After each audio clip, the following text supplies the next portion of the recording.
to get in that thing about, its life and our connection and this creation that we live in. Think about what we are, this entity, this ectoplasm, or whatever, called a human being, made and created in an image of who created us from the beginnings.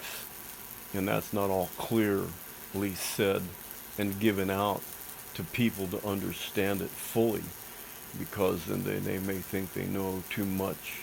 And what do you think I am? And it just goes off with the ego thing, and that turns it into an evil thing, and it's just like being the men of days renowned when they led people to kill people, to murder, because they want, you know. And that's men, and that's what ruined, and that's what wrecked the world that the heavenly creators created, this creation, and placed us humans to be in this creation, on this world, a beautiful world. It's a self reclaiming itself. It can renew itself. It's like those things in Spock in those movies when they landed on that planet and he grew, he came out alive. It's like that. This planet renews itself. And we're in this creation. And why would you want to kill? Why would you tell people to kill? It's just something that's come from so ancient, centuries, way back, probably to the beginning, because it's like there was warring and things going on of that nature between even the gods that we were created from and for.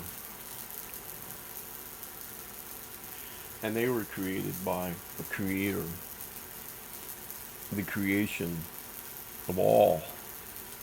And they're like the angels, these kind of swords, these omnipotent beings, these of light, that using their gift, and some just went wrong and misplaced, and they're trying to get back to where they once belonged, because they know what hell is like, because that's what they're living. That's what they created. Like in that movie, that Noah, those men and the way they killed,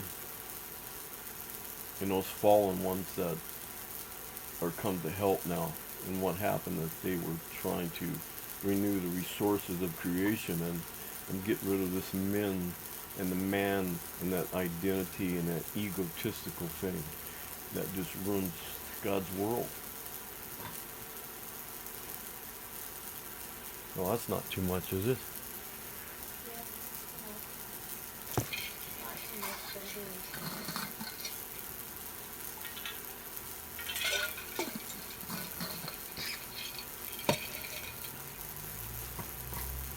Well, that's just what I was talking about, and the pretense of when I say dear, dare, because everyone is dear.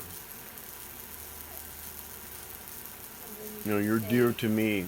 There's somebody else, they may be a stranger, but they can be dear to me, and I can be concerned for them just because of the brotherhood that we have.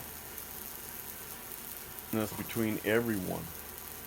But a lot of distractions and things are just twisted around to where, things they shouldn't be.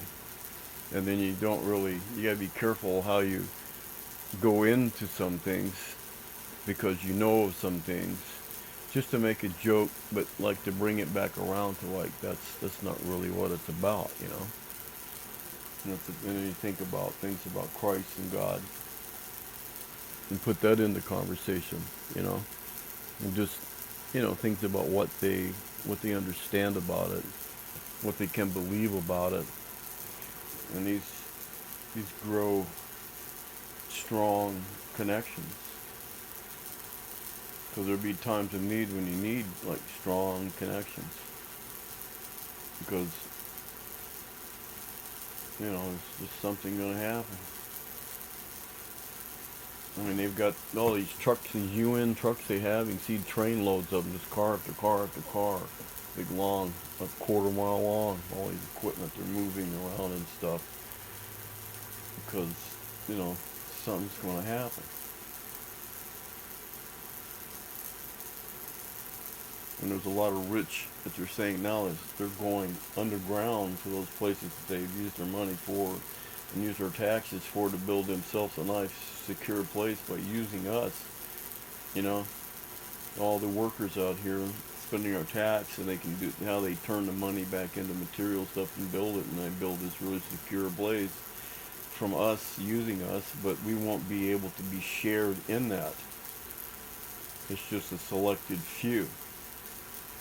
And they've got DNA and stuff now they can clone.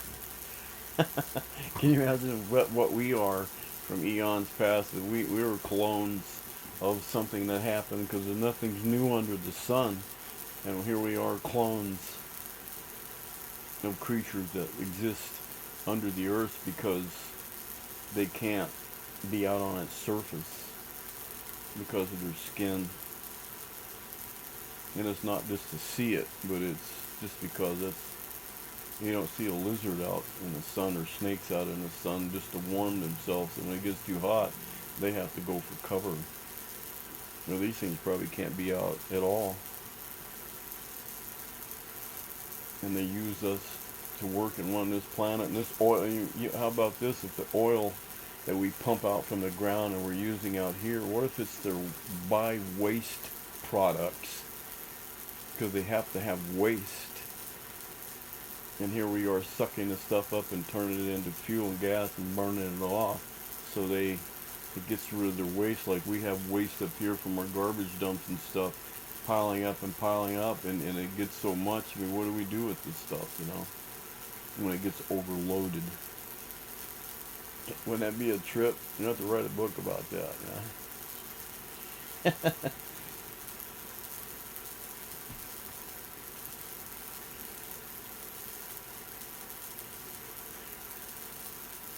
Now, I promise I won't tell anybody about where it's all coming from, but I would like to get like a huge discount on all my gasoline is free. But I won't use that much. Well, I have a Prius. It's not just a girl's car. It's a man's whose dreams who like to drive far and get lots and lots of miles per gallon. Toyota. Come live the dream. I think they should cut me a check. Yeah. Okay.